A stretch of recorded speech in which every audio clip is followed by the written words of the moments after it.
How is everybody doing today? Hello, my name is James, and previously in a video I had mentioned wanting to take a look at Holo ISO, which is the recovery environment on the Steam Deck repackaged into an installable ISO with an installer and everything, so you can actually load the OS onto your computer and replace your current operating system or dual boot or whatever else you want to do. And I had said that it would be kind of fun to take a look at that because of all the issues I was having with dealing with Nobara Linux and Fedora Linux and just the weird frame drops I was getting and how stuttery it was unless I was running at twice the frame rate. I've recently come to learn that my mouse input seems to be causing lag whenever I'm using Wayland as a compositor. Unless I'm playing everything with a gamepad, whenever I move the mouse, everything drops to 30 FPS. So super annoying.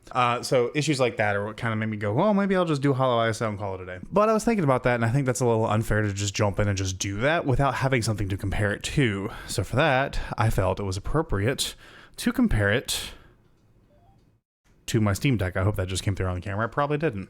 Yes, I have a Steam Deck. I have not a super early unit. I have one from when they were still back ordered, before they were widely available. It's a 64 gig.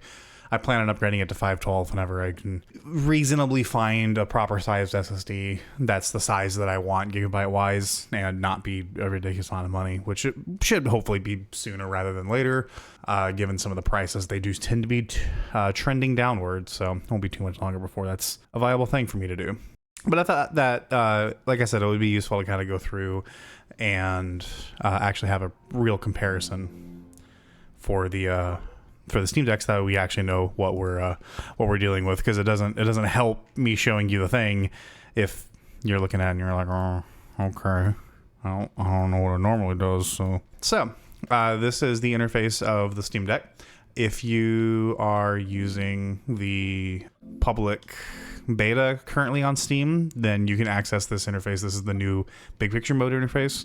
But if you're not using that, then this is going to be your first kind of look at things and just seeing how things work. So the general idea of the Steam Deck, obviously, is that it's a Linux x86-based computer that runs your normal Steam library through Proton. So you have access to your full Steam library. You have access to it doesn't necessarily mean that it will work. But it's a very slick interface. It's pretty quick, and there's a lot that you can do that's really powerful. And a lot of the power of the Steam Deck comes from its flexibility and the fact that you're just able to play PC games on a handheld in a way that you haven't really been able to do before. It's kind of crazy. It's like a great example of that, Star Wars Battlefront 2. Battlefront 2 on PC is a really bad PC port. It's kind of amazing being able to play it on the Steam Deck because A, you can do mods, you can have larger battles, the resolution's better, but you can also just bind all of the actions to normal gamepad buttons because of Steam input. So it's super cool and super useful. And obviously, you've got your other games, you've got Dark Souls, and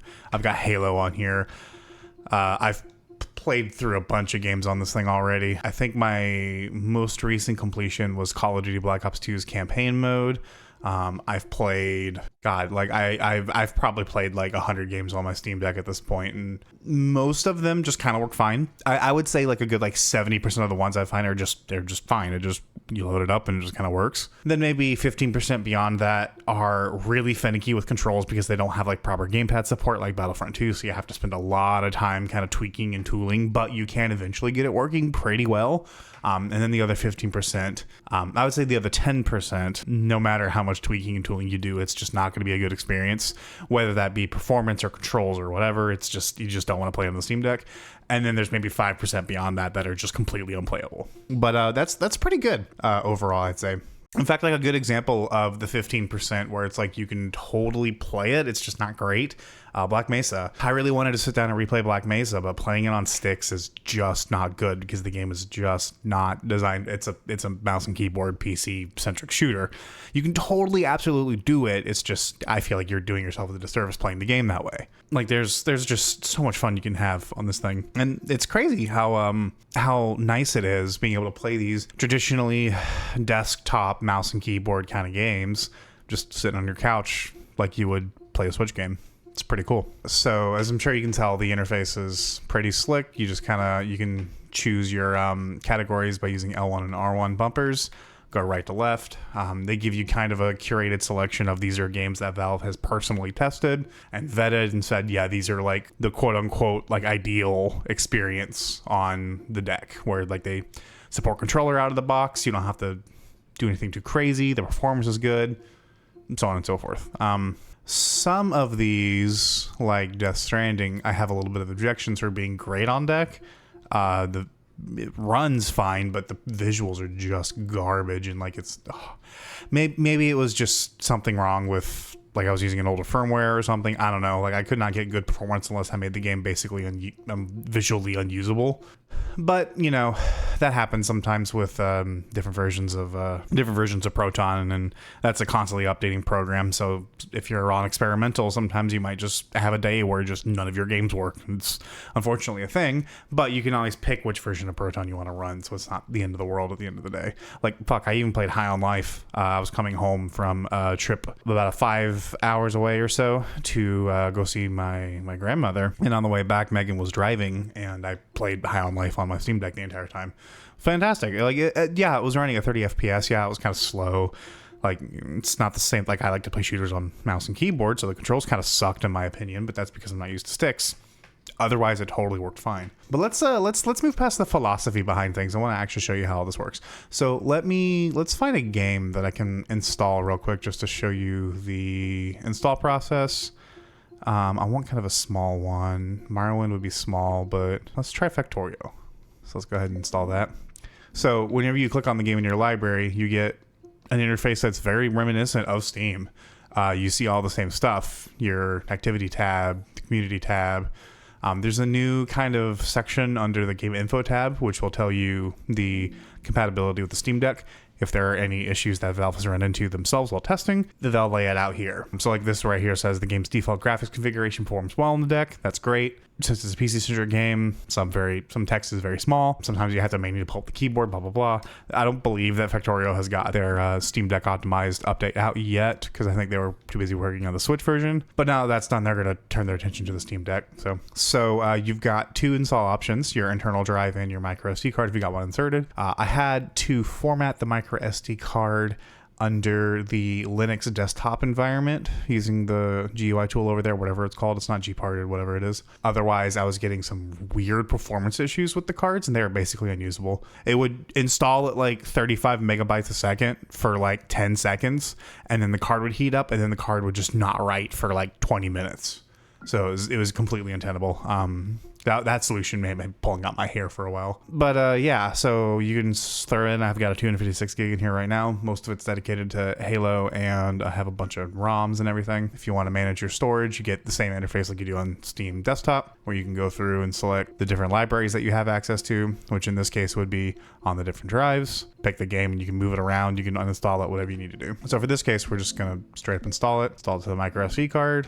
That's going to download. You have a status bar up in the corner, which if you're using the touchscreen, you can just touch, but if you're not using the touchscreen, you have to actually scroll to it, so that's a little unintuitive. But eventually you can kind of come up here in the corner and just click the button, and it'll take you to the downloads page. So you can see I'm downloading at 3.2 megabytes a second, which is pretty good considering how far away I am with closed doors from the router. It's now updating my shaders instead of downloading the actual game for the other thing. That's fine. Shader downloads are something that I have a real complaint about. The quote-unquote reason for it is because Valve will theoretically update your shader packs, so that way for your specific hardware there's less compilation you have to do, so you don't have as much shader stutter when playing the game. However, this happens for every single game, every single time you reboot your deck. I feel like it's a bug. I feel like there's something else going on that they're just not fixing. It's been like this for a very long time, and it also does this on Linux, so it's not a Steam Deck problem. It's just very annoying, and these games won't let you play them until they download the shader pack. So if you're ever intending to go on a car trip or anything, go to a doctor's office and they don't have Wi-Fi, don't power off your deck unless you put it in offline mode before you do so, or otherwise you just straight up won't be able to play your games. But that's okay. So I'm going to let that download in the background, and we are going to take a crack at some of these games and kind of show you how it works on the Steam Deck. So I'd like to pick there's some really good examples of games that just work very well on the Steam Deck. Typically older generation console games, so like Xbox 360, PS3 era, or two-dimensional games are the bread and butter of the deck. Like, that's what it does really well in terms of performance. You'll get amazing battery life playing it that way. The compatibility is typically really high with those because they typically are not as complicated engine-wise, so they're easier to, like, the devs will oftentimes add in extra features like better controller support and stuff like that.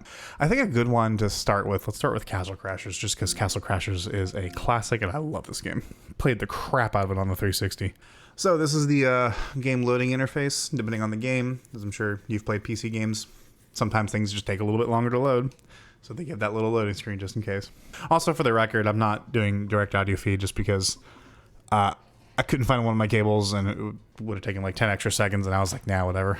Sounds not that important anyway. This was going to be just me talking the entire time. Just like that, we're loaded up. You can see my performance metrics up at the top. That is something that I have customized. And it would play just like it would on a computer. The only difference is that there's no concept of window mode on the Steam Deck. So anything that you have either windowed or full screen or borderless full screen, it all renders exactly like this. It's all full screen. There are some things that you can do to customize and optimize your experience. You'll notice that I have my resolution set to 1152 by 720. That's for a specific reason we'll touch on in just a little bit here. Things like full screen on and off, like it really doesn't matter. Like I'm going to change it. Hey, look at that. There's no difference. Like it didn't even restart the renderer. Like just nothing. So again, there's really no difference on the Steam Deck. Oh, that's why things are turned way down. Yeah, let's hear that music. Yeah. Okay. Anyway. Yeah, you can mess around. It's exactly what you would expect it to be. I'm gonna pick a new character, I guess.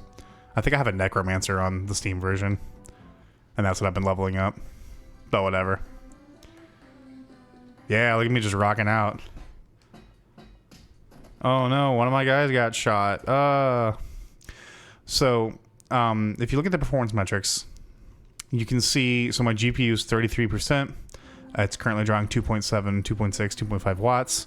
CPU is 15%, about 0.6, 0.7 watts. That's great. This game doesn't really use the CPU. It's all just, it's a flash game, I believe, or it's like a super buffed flash game. It may not literally be flash, but it's built like a flash game. We're using about 2.83 gigs of RAM. That one's not really that important because the system will dynamically allocate RAM, I believe, however much it's needed. So if you're playing a more intense game with higher resolution textures, you'll see more RAM usage because it also uses that for virtual memory. You don't really have to do any memory management on this thing.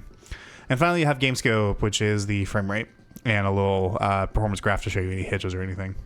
So to customize this, you hit the little 3 dots button. That brings up the side menu, which actually has a lot of options that you can do. So this game supports remote play together. I can do that from my Steam Deck, which is cool.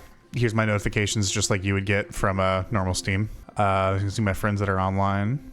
Cool. You can control the brightness of the actual display. Since I'm playing on a video out on a monitor for recording purposes, this has no effect.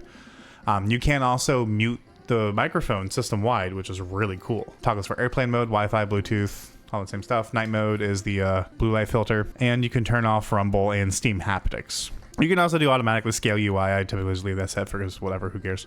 But that only shows up when you're on an external display.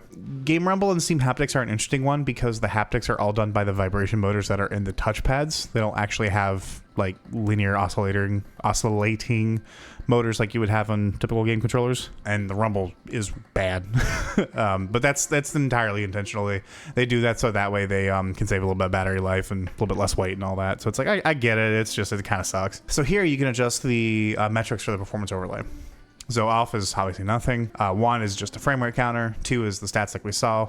3 is a more traditional Mango Head-like interface. If you want to see a little bit more of a traditional PC interface, you can do that. And 4 goes crazy with the amount of information it's giving you. So you can actually break it down per core. You can see the clock rate it's running at, fan speed, all kinds of crazy stuff. You can see if FSR is enabled. Yeah, anyway, I typically keep it at 2. Which is also nice because 2, now that they've updated it, stays in the top bar there. And if you're playing a game that's designed around a 16:9 aspect ratio, it fits cleanly up in that space that's not used, and you don't have to worry about it interacting with the game. I guess that's another elephant in the room that I should mention before we go much further into the performance area. So the Steam Deck is a 1280 by 800 display, meaning it's a 16:10 aspect ratio. It's basically 720p. Just slightly more square. So the main reason for this is it's a handheld game, and you want to get battery life as like your high priority, but you know, it's also there for performance reasons.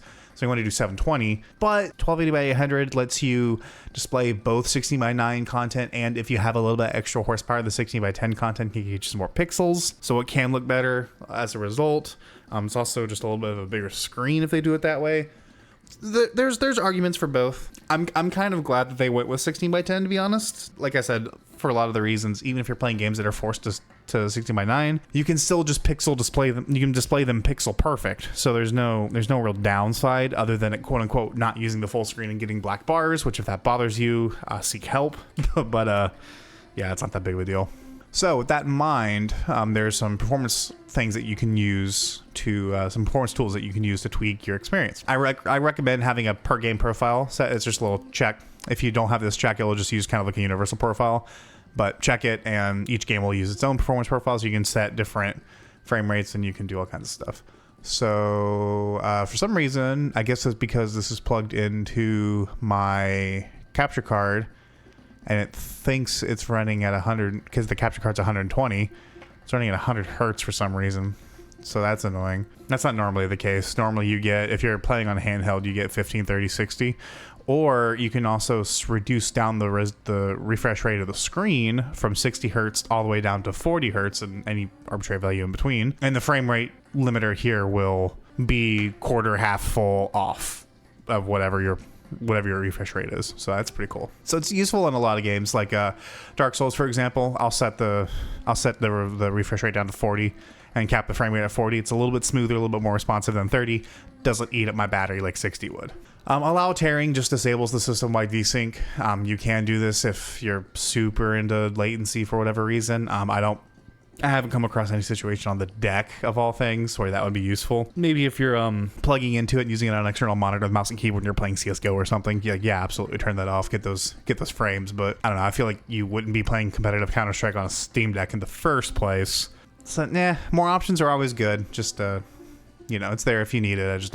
I can't personally think of any situations where I would want that off. Half rate shading is a new technique that not a lot of older games use. It's more in modern games. That can affect your fill rate for shaders, which can affect frame rate, but not every game supports it, and games that do support it will be kind of really weird at times. So like sometimes HUD elements can be very pixelated if you do this. Sometimes like shadows can be completely corrupted and unusable. Most of the time it's just kind of fine, so it's just a free performance boost, so I just leave it on all the time. Something to keep in mind if you're running into weird issues. So Thorough Powder TDP limit. So this will basically let you set a limit for the overall wattage draw from the processor. It's very close to like a hard limit, but it's not quite, because there are times where like you'll set it to like 12 watts and it actually ends up drawing like 13.1. But it's only drawing 1 extra watt, so it's not like I set it to 4 and it's drawing 15. It's like right now I'm playing, this is drawing 4 watts while it's charging and we're playing this game and it's running perfectly fine. Like that's insane. But if you're playing a more modern game and you want more horsepower, you can crank that up at the expense of more battery draw. Same concept with maximum GPU clock control. Instead of just letting it dynamically scale, you can just force it to a certain clock. I don't typically bother with that. I in fact find that I usually get less performance even if I'm manually setting it to a higher clock. That dynamic scaling really does do a fantastic job. And finally, you get scaling filter. So if you are running any resolution that is a non-native resolution to the display that you're using, it allows you to do scaling modes. So you can do linear, which is just a point. There's no filtering. There's no anything. It just is what it is. It's just a straight blur. Nearest neighbor, which should be a very rough doubling of pixels. Not doubling, but just increasing the amount of pixels without any kind of filtering whatsoever. So rather than it being kind of just like a smooth blur, like linear, nearest is just chunky pixels. Some games that looks good, but if it's like you can see some non-linear, you can see some non-integer scaling motion artifacts here, which is very distracting to me, but some people don't care. You've also got integer, which will shrink the overall display output, but it will be pixel perfect. So meaning that every pixel on screen that ordinarily took 1 pixel will now take 4. So it's a straight 2x increase from the base resolution to what you're seeing. Can result in some very sharp visuals, and it's great for emulation. But some older games don't look that great with it. You can make them look like really chunky, like you're playing PS1 games, which can be kind of cool at times, but 3D games don't really benefit from this too much. This is more 2D games, but it's situational. Then you've got FSR, which is the bread and butter of the deck. So this enables AMD's FSR. You can control the sharpness after it's applied.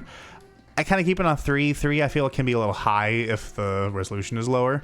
And this is also why I run the game at 1152 by 720, because that is a 16 by 10 aspect ratio, so I get to have the full screen, but because it's a lower resolution, it then kicks on FSR and saves me some performance and battery life. So on some games I will turn that off, like at RetroArch I typically don't do any of the filtering, I just do integer, or I turn off scaling altogether. But that can be very useful for some games to try to eke out a little bit more performance. Thankfully, even though my FPS limit is set to 100, this game is still running at 60, so that's nice.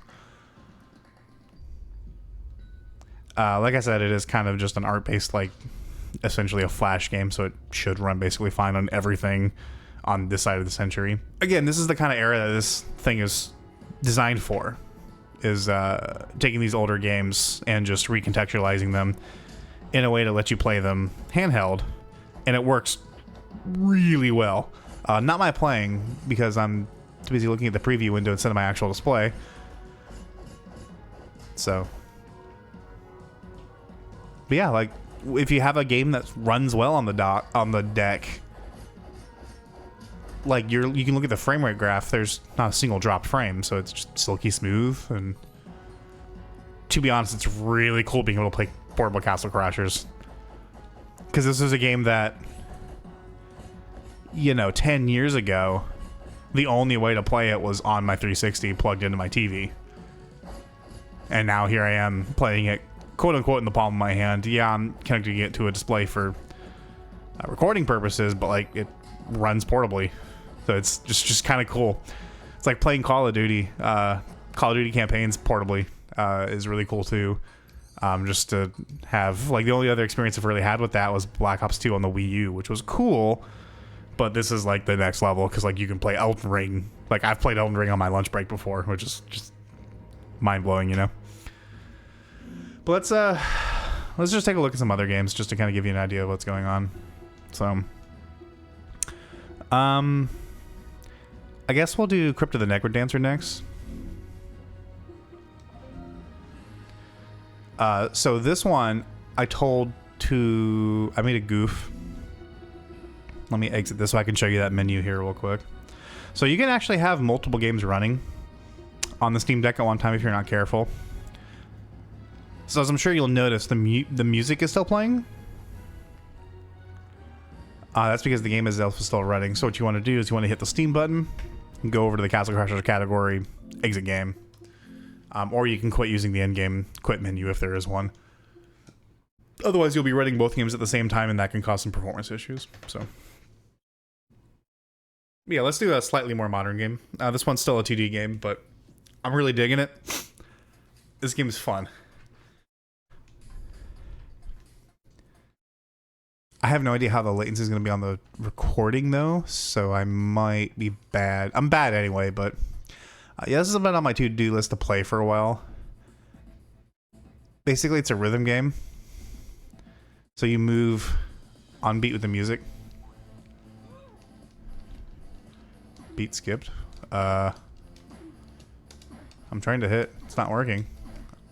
I'm just dying. Okay. So move on beat, slap, attack. So every monster you find kind of has like a unique pattern that they do. There's traps. All kinds of fun stuff. Yeah, I'm visibly doing this like way off beat, but I am on beat with the audio. So this probably looks really weird. But each person has their own patterns. So here's a shop. Don't have any more storage, I guess.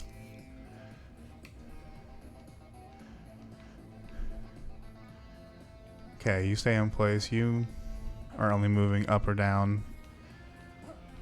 So I can keep attacking from the side. Bats take 2 turns to move.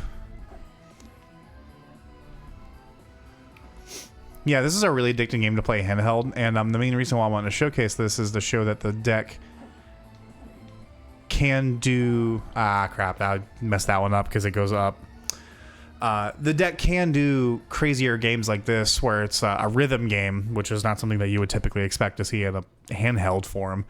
You know, Rock Band Blitz is probably a good example, but yeah, no, the latency is low enough to where I think it's about... I think when I tested it, it was about a frame of latency. So totally playable, and it's an absolute bop to just sit on the couch because the speakers on the Steam Deck are really nice. I'm really hesitant to actually try to play Factorio on this thing. It's going to be awful, but I guess I need to do that just to kind of give you an example of what a bad game is like to play on this. And then I think we'll play a little bit of Halo just to show you what like a quote unquote like real game, like a big old expensive hard to run 3D game is like. Not that Halo is particularly hard to run these days, but it kind of is on the Steam Deck, so we'll just show you that. So one of the cool things about the Steam Deck is that you've got the trackpads, so you can actually use them to maneuver around. And okay, so it looks like my A button is enter, or E rather, so okay. Yeah, we'll just start a new game here real quick. I'm not too worried about it. Let's turn off enemies. Like, I don't really particularly care. I just kind of want to mess around, so.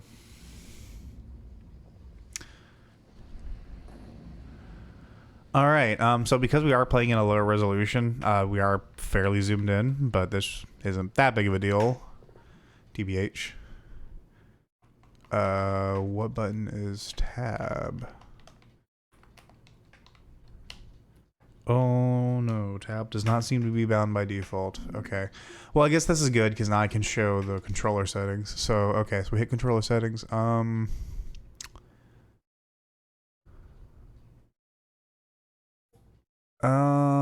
There's like modifiers, like if I hold... Oh boy, okay, there's 3 different modifiers. That's... Okay, so tab is if I'm holding L2, then R1 becomes tab. Wow. Yeah, I cannot wait for this game to come out and be native and have proper controller support. Because, like, this is workable, but, like, wow, that is some complicated controls. Alright, let's see. Can I just do some mining? Oh boy, this is going to make me want to play Factorio again. What? No, that's not what I wanted to do. No, I want to mine. No, that's not what I... Mine the ore. Do I click it on the pet? No? Okay. Back to looking at controls. What's the default? Left trackpad is mouse, right trackpad is mouse. Right joystick is joystick mouse. Right 3 is left mouse click. But so is A. And then X is right mouse click. Okay. Yeah, so I should be able to just... Okay. That's not super intuitive, but that's actually not awful either. Like, I could absolutely see myself, if I hated myself that much, getting used to these controls and actually like playing Factorio for real on the Steam Deck. Oh, that's genuinely terrifying. Oh, I can't let that happen. I need to not be okay with these controls, or else I will lose 300 hours of my life just sitting on my couch doing nothing. Okay. So yeah, that's a good example of a game that's complicated that like shouldn't really work on a handheld, but does. And it will just kind of get better whenever they do the update. Should I show Halo or should I show... Well, no, I'm going to have to show Halo because if I show Battlefront 2, Disney will personally show up. John Disney will show up and shove a statue of Mickey Mouse up my asshole. So we're going to play Halo instead. That way I only have to worry about Phil Spencer showing up and shoving a gigantic statue of Master Chief up my asshole, so it's a little bit less painful.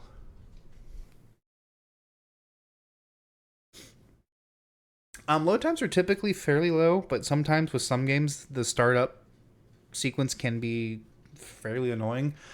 Like with this game, you saw me going and clicking the start button and doing things normally, right?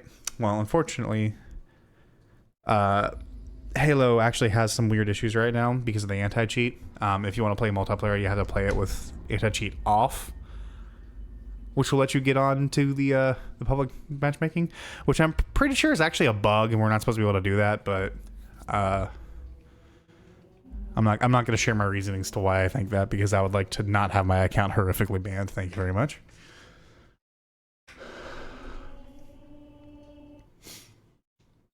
All right, we're going to set the input device to gamepad because it recognized that I don't have mouse and keyboard plugged in. I don't know why it pulled open that. That was weird. Oh, right. This is supposed to be my alt account for mod testing. Right. Okay, so that's not my normal account. That sucks. I guess we'll just load up some campaign real quick.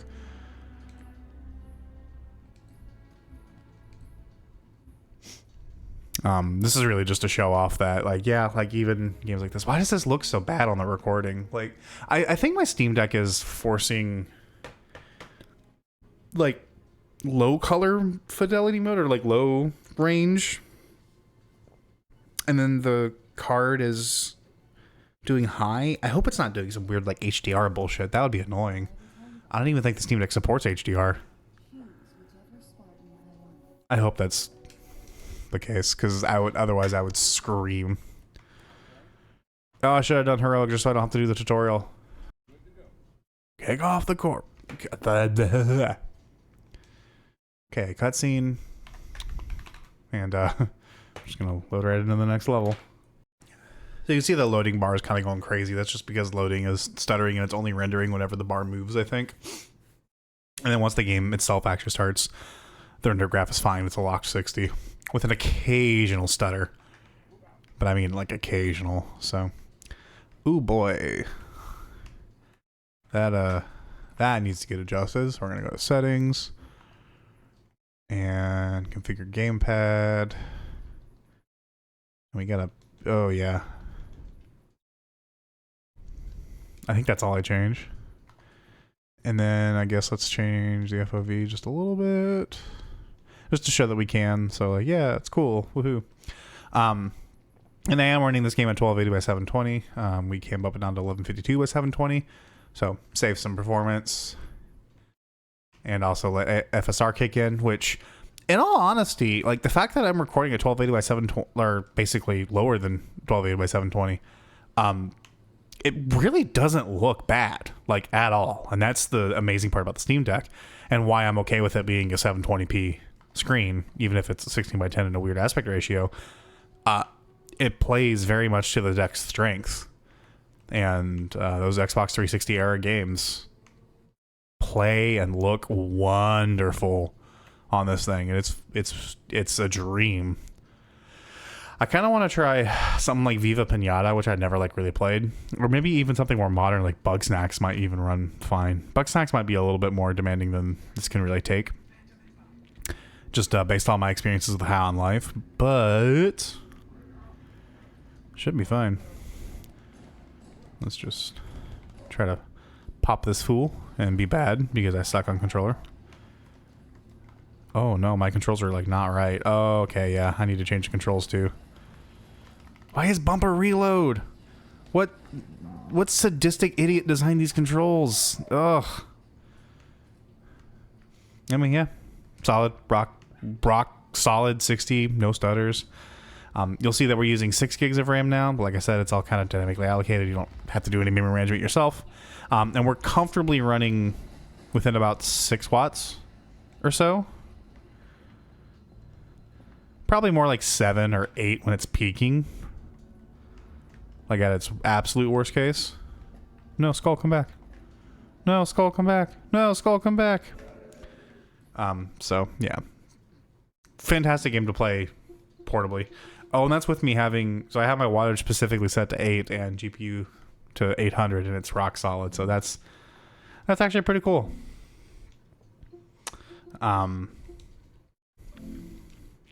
really want to load up a more complicated game like Battlefront and show you guys the stupid key bindings you have to do, but I'm really worried about getting yeeted by Disney for certain music tracks, because like that will absolutely be a thing that happens. I have some other things that I can show you that will take advantage of that, I guess. So I guess what we can do now is we'll just go ahead and jump straight into... So I've got two other things that I really want to show off, which is the emulation capabilities of this thing. It's really powerful.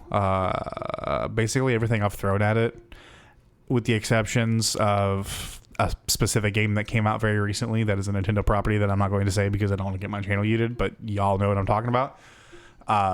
That's the only thing that really like runs like ass. Everything else kind of just runs fine. I played Mario Kart Double Dash on this thing and just locked 60, like no issue whatsoever. I really want to start playing with our PC SX3, because if I can have Metal Gear Solid HD Trilogy in a portable format on the go whenever I want it, I will come pant. That would be amazing. PS1 emulation is fine. PS2 emulation seems to be fine as well. And it loads whatever retro content you want to your heart's content and back. It's wonderful. Let's see what's recent. Yeah, I've been playing through Chain of Memories with Megan, and then just kind of messing around with other stuff. So like, here's me playing Super Metroid, a randomizer Super Metroid. One of the cool things I do like about this is I touched briefly on the controller settings earlier. So you can actually come in and you can fully edit these and be whatever you want. You can remap them to whatever. So there's 4 grip buttons on the back you can bind to whatever. I don't know why these are bound to those actions. That's awful. I would probably bind those to like fast forward or save state or, you know, things like that. You can also change the type of movement that you get from the trackpads. You can enable and disable the gyro. I have that turned off in every single game I play because gyro aiming is bad. And of course there's all of the integrations with the community. So you can go find community profiles and download those and just use those. So. Alright, this is a Nintendo game, so the buttons are backwards. Let's see, where am I at for this randomizer? Nowhere. Okay, that's fine. So let's see if I can find like a more demanding game. Let's close content. There are standalone emulators. I use RetroArch for most of my stuff because it just kind of works. But if there's something weird or like that doesn't run very well in RetroArch, I'll load it up in the specific emulator. But most of my time is spent in here. But that's because I'm playing Game Boy Advance games. You know, like every so often I'll play a PSP game and I load up PPS SPP. But like you can see my history. It's mostly NES, SNES, Game Boy Advance. So. Here's Super Mario 64. I'm sure some people will care about that. It also runs perfectly fine. It's me, Mario. It looks fantastic too, might I add. Hello. Yeah.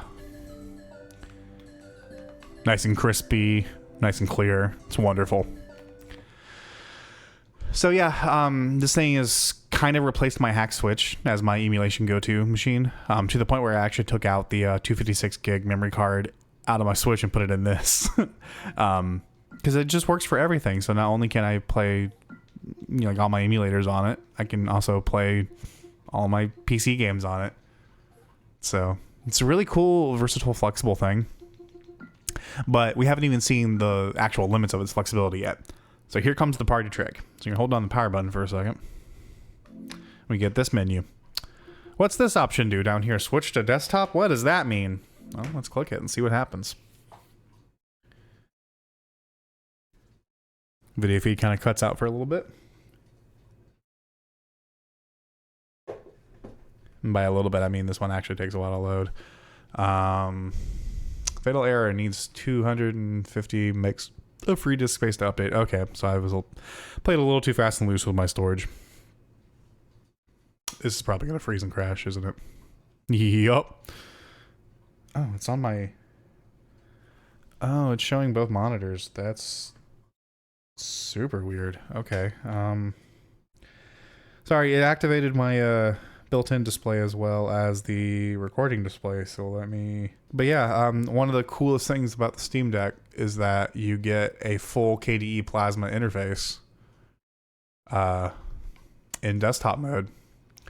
So you just have the power of a x86 Linux computer just at your fingertips wherever you go, which is super cool. You have to do some things with it if you want to play with root. You have to enable the persistent file system. You have to, password and all that good stuff. But yeah, you can do some fun stuff. So like I actually wrote a script to copy my saves from Yuzu on my computer, copy them over to my Steam Deck. I wanted to also try to do a one to my hacked Switch, but then I got lazy and like trying to figure out how FTPD worked on the Switch to do like a 3-way transfer. It was kind of weird. And then I just decided to give up and start playing it on my OLED Switch, my official Switch, with a retail copy of the game. So that project kind of fell to the wayside. But I mean, like, you can literally do whatever you want. Like, you can run batch scripts on it.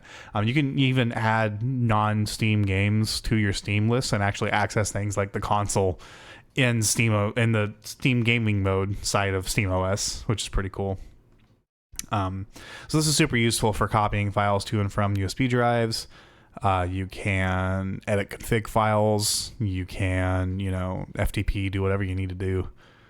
And it just kind of works, and it's saved me a few times from stupid decisions that I've made and been like, oh crap, I have to like hurry up and fix this real quick, or else this is gonna be a miserable 3 hours waiting for something and I don't have my computer to fix it.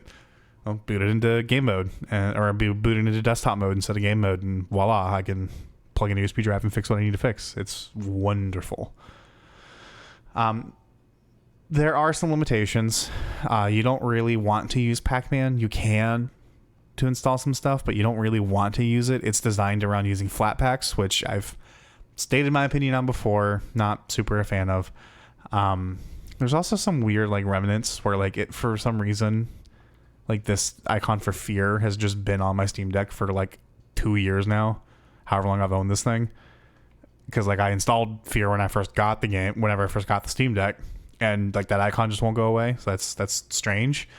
But like I'm talking like minor inconveniences at best, not like earth-shattering, like, oh my god, this is basically unusable. Like, if my biggest complaint is the fact that it's showing a weird icon from a game that I installed already, I think Valve's in a good place. But yeah, here, so this isn't like in my mind, I would expect I go down here, I do a restart. Whenever the system restarts, it'll boot into SteamOS mode, or you can log out or whatever. Not the case. When you're in desktop mode, you are in desktop mode, and there's a specific icon right up here that says return to game mode, which will actually boot back into the game mode side of the OS. But otherwise, games run like you would expect. They do actually have proper window modes because there is a window manager on this side of things. And you can just click your icons and just kind of run them. So depending on your use case, sometimes playing things in desktop mode can actually be more beneficial than playing them in game OS mode. Especially if you want things like windowed mode, or if you're doing something crazy, like if you want to load OBS on this and record your footage, like you can do that. It'll be a lot more difficult on the gaming OS side of things, but in desktop mode, it's just like using a computer. So you've got display capture, window capture, and your audio mixer and all that stuff. So I loaded up this game because I wanted to go to settings so I can try to show windowed mode. Is it under here? No. Oh, okay. It's literally just a button for it on the dashboard. That's pretty cool. All right, yeah, like it's in windowed mode. It just kind of works.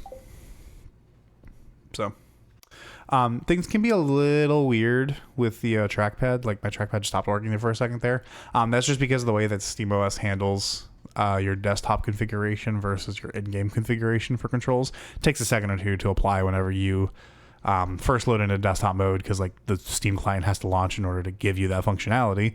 And whenever you leave games, it can still kind of use the old profile until the process is completely closed out, which can take a few seconds. But yeah, this is just kind of a quick, brief overview of the Steam Deck and its SteamOS.